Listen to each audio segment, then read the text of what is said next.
For nearly 14 centuries, Muslims have been slaughtering their fellow Muslims. The latest example of Muslim-on-Muslim terror came early yesterday morning in Nigeria.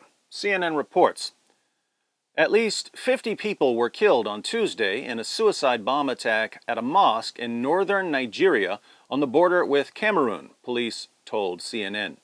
The attack happened in the town of Mubi in Adamawa State as worshippers were gathering for the Fajr dawn prayer at around 5:20 a.m. local time, said Othman Abubakar, a police spokesman.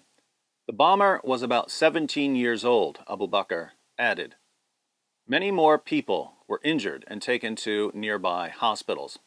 So far, no one has claimed responsibility for the attack, but over the past 8 years, jihadist group Boko Haram has carried out hundreds of deadly attacks on mosques, schools, markets, and churches in northern Nigeria.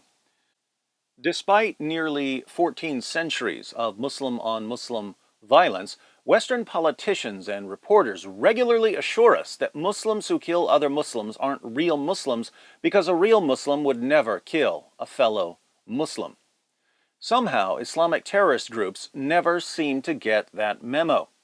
This raises the obvious question: why have Muslims been killing their fellow Muslims for nearly 14 centuries? Let me give you 4 reasons. First, Muhammad ordered his followers to kill apostates, people who leave Islam. In Sahih al-Bukhari 69:22, Muhammad declares, "Whoever changed his Islamic religion, kill him." Second, Muhammad promised his followers that they would be rewarded in paradise for killing apostates. In Sahih al-Bukhari 69:30, he proclaims, "During the last days there will appear some young foolish people who will say the best words, but their faith will not go beyond their throats," i.e. they will have no faith, "and will go out from," i.e. leave their religion as an arrow goes out of the game. So wherever you find them, kill them, for whoever kills them shall have reward on the day of resurrection. So, if you want to get extra virgins in paradise, you can get your extra virgins by killing apostates. Not according to David Wood, according to Muhammad. Third, Muhammad and the Quran set the apostasy bar extremely low. In other words, Muhammad and Allah made it extremely easy to accuse someone of apostasy in Islam. In the hadith we just read, Muhammad refers to young foolish people who will say the best words, but their faith will not go beyond their throats, i.e. they will have no faith. We tend to think of apostasy as officially renouncing one's religion. But Muhammad commands his followers to kill people who are saying the right words, but whose faith doesn't go beyond their throats.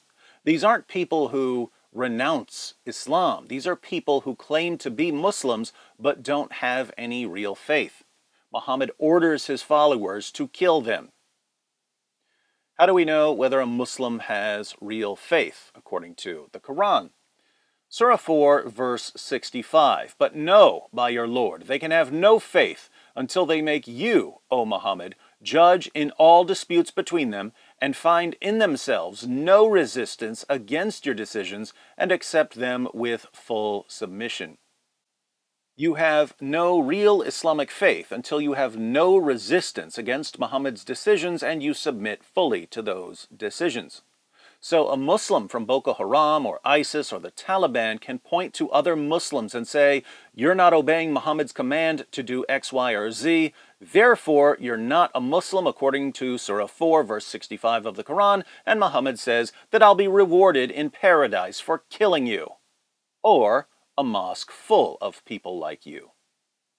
Fourth, Muhammad's companions showed by example that the best Muslims are the ones who kill Muslims they disagree with. According to Muhammad, the first generation of Muslims was the best generation of Muslims. Sahih Muslim 6470. The Messenger of Allah was asked, "Which of the people are best?" He said, "My generation, then those who come after them, then those who come after them."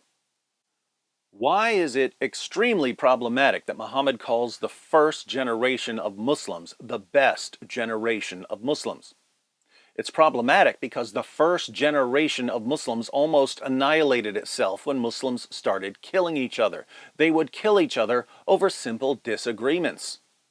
For instance, Aisha, one of Muhammad's widows, a woman who's called the mother of the faithful in Islam, led an army against the forces of Ali, Muhammad's cousin and son-in-law, who was called the commander of the faithful and the fourth of the rightly guided caliphs. Their armies clashed at what's known as the Battle of the Camel, where somewhere around 10,000 Muslims died in bloody combat. They weren't killed by Christians. They weren't killed by Jews. They weren't killed by atheists. They weren't killed by pagans. They were killed by their fellow Muslims. That's how the first generation of Muslims handled their disagreements. They slaughtered each other. And Muhammad himself pointed to that generation and said, "These are the best Muslims ever." Two takeaways. One, since Islam's most trusted sources provide a recipe for Muslim-on-Muslim violence, the best way to protect Muslims from this violence is to show Muslims that Muhammad was a false prophet. So, learn some facts about Muhammad, expose him as the most obvious false prophet in history, and you'll be saving lives. Two, politicians and reporters and educators and actors call people bigots and racists and hate-mongers and Islamophobes for trying to undermine the Islamic teachings that lead to endless Muslim-on-Muslim violence. By shielding violent Islamic teachings from criticism, politicians, reporters, educators, and actors aren't protecting Muslims. They're killing Muslims. The largest anti-Muslim hate group in the world is Islam. The second largest anti-Muslim hate group in the world is the alliance of Western forces that condemn all open, honest discussion of Muhammad and his teachings.